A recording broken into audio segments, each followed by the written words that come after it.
Banyak di cerita-cerita kitab hadis. Ketika Nabi Musa ngaji sama Nabi Khidir, itu komplainnya Nabi Musa menjadi fikih yang luar biasa, kata kitab Ibnu Hajar Al-Asqalani, Fathul Bari. Ketika beliau ngaji sama Nabi Khidir, kemudian Nabi Khidir itu dipinjemin perahu sama masyarakat. Sudah dipinjemin karena beliau majanan ya, dikasih gratis. Tapi di tengah-tengah perjalanan perahunya itu dilubangi. Nabi Musa komplain, akhirat tahal itu khriqo ahla, masa kamu lubangin padahal kamu naik, nanti gimana, kamu sudah pinjem, nggak bayar, masih ngerusak lagi, itu apa-apaan. Nabi Khidir ya relax saja, ilmu kamu belum cukup untuk menganalisis ini. Begitu juga ada 3 peristiwa yang Nabi Musa itu selalu komplain.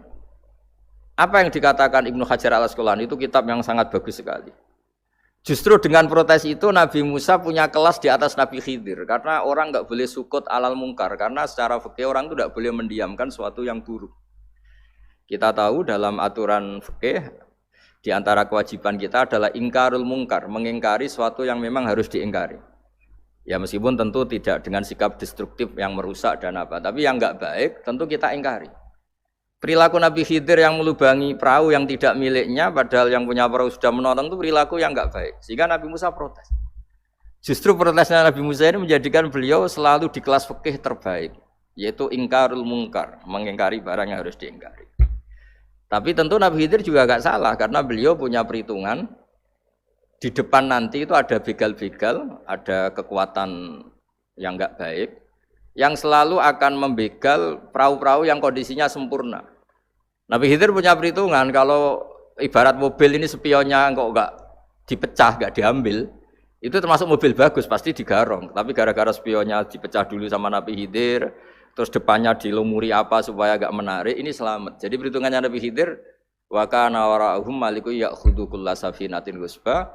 Di beberapa tafsir diartikan safinah ay sholihah, karena di depannya nanti akan ketemu orang-orang yang dolim yang selalu ngambil perahu-perahu yang bagus. Caranya gimana supaya perahu itu gak diambil? Ya karena mereka hanya ngambil yang bagus, ya dirusak dulu supaya gak bagus. Kalau ya gak bagus nanti lolos dari garong tadi, dari pengambilan secara dolim tadi. Jadi Nabi Khidir gak salah karena ada visi seperti itu. Nabi Musa protes juga agak salah karena memang tugasnya fikih itu ingkarul mungkar, mengingkari barang yang memang enggak benar. Nah, di sini seperti yang dikatakan Gus Yassin, kita harus bisa ngelola perbedaan, ngelola beda sudut pandang dan sebagainya. Sehingga kita selalu dapat nikmat Allah Ta'ala, wa allafa baina qulubihim, nikmat yang kita asik, kita hidup asik, nyaman.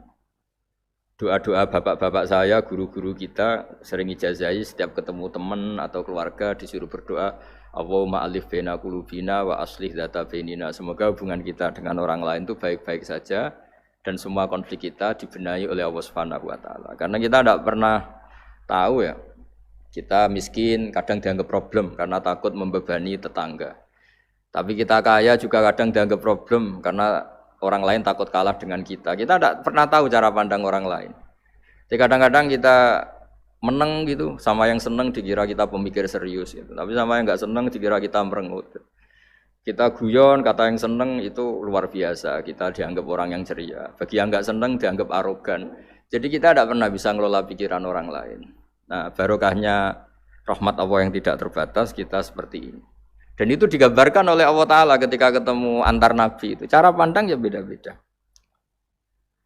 Nabi Ibrahim itu kalau melihat orang yang enggak benar, itu ya ngendikane faman tabi'ani fa innahu minni wa man asani fa innaka ghafurur rahim. Ya Allah, yang ikut saya ya karuan kelompok saya, yang tidak ikut saya semoga engkau banyak mengampuni mereka. Nabi Nuh beda sekali cara pandang. Nabi Isa ubudiyah murni. Ketika melihat orang yang enggak benar, beliau tidak ngambil sikap. Beliau ngendikan intu adzibhum fa innahum ibadu. Kalau engkau siksa nggih monggo Gusti, wong itu hamba-hamba jenengan, itu terserah jenengan. Wa in taghfir lahum, kalau engkau ampuni nggih monggo, jenengan yang punya pertimbangan lebih bijak. Dan itu yang dalam banyak hadis ketika Rasulullah SAW melihat umatnya di akhir zaman yang macam-macam, Nabi ngambil sikap kayak sikapnya Nabi Isa. Sebagian riwayat Nabi mengatakan fa aqulu kama qalal abdus sholeh. Saya akan ngambil sikap kayak sikapnya al-abdus soleh. Di hadis itu diredaksikan, yaitu dengan redaksi intu adzibhum fa innahum ibaduk wa in taghfir lahum fa innaka antal azizul hakim. Ya saya teruskan. Kemudian Akhirnya Rasulullah Shallallahu Alaihi Wasallam sampai ke Sidratil Muntaha. Wa ra'aitu Ibrahim alaihi salam wa ana asbahu waladih bih. Ketika ketemu Nabi Ibrahim, hubungan Rasulullah itu sangat emosional. Beliau yang pertama diceritakan, saya ketika ketemu Nabi Ibrahim itu senang sekali karena ternyata saya ini cucu beliau, turunan beliau yang paling mirip beliau. Jadi ini unik, dari sekian peristiwa besar, peristiwa langit, kemudian Nabi ada hubungan emosional yang luar biasa ketika ketemu Nabi Ibrahim. Pertama yang dikatakan Nabi, wa ana asbahu waladihi. Saya adalah cucu yang paling mirip beliau. Dan ini kita tahu akhirnya di semua syariat kita istilah resminya itu anit tabi millata Ibrahim hanifa. Di istilah resmi agama kita millata abikum Ibrahim, agama leluhur kamu Ibrahim. Kita ketika baca sholawat Allahumma sholli ala sayyidina Muhammad, terusannya juga kama sholli ta'ala sayyidina Ibrahim wa ala ali Ibrahim. Dan seterusnya dan seterusnya. Kemudian yang terakhir saya cerita secara akidah Ahlussunnah wal Jamaah yang dianut oleh Imam Asy'ari dan Maturidi. Meskipun secara lahir itu Nabi mengalami pertemuan dengan Allah di Sidratil Muntaha, tapi tetap saja kita cara pandang bahwa Allah Ta'ala itu mukhalafatul hawadis. Allah tidak bisa kamu andekan di satu tempat terus mengalami hal-hal yang kita alami sebagai makhluk. Sebab itu sirinya kenapa di surat Isra dimulai dari subhanalladzi. Allah tetap maha suci. Maha suci itu artinya terbebas dari yang kita alami.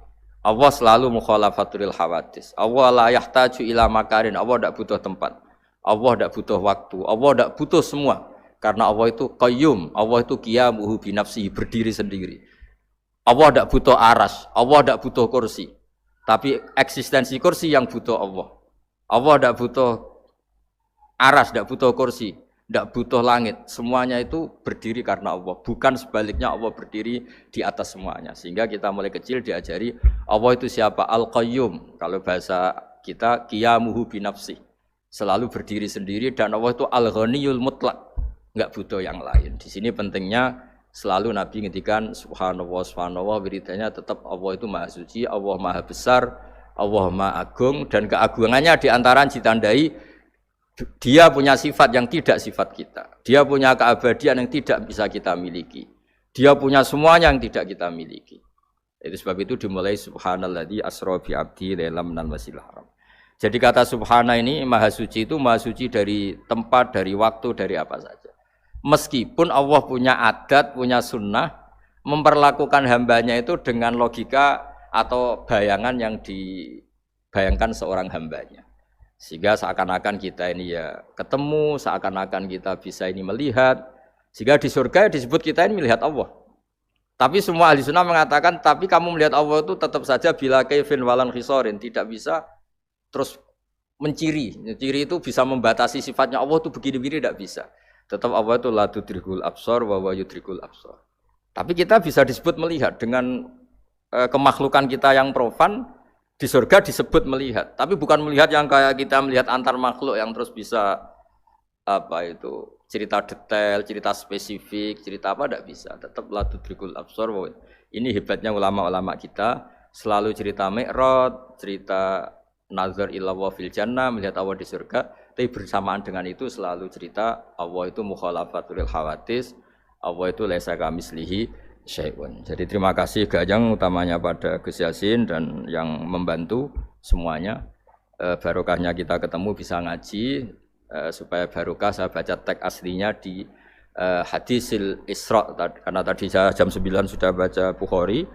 Ini supaya dapat berkah saya ini baca Sahih Muslim. Sekian dan semoga barokah. Assalamualaikum warahmatullahi wabarakatuh. Ya satu aja.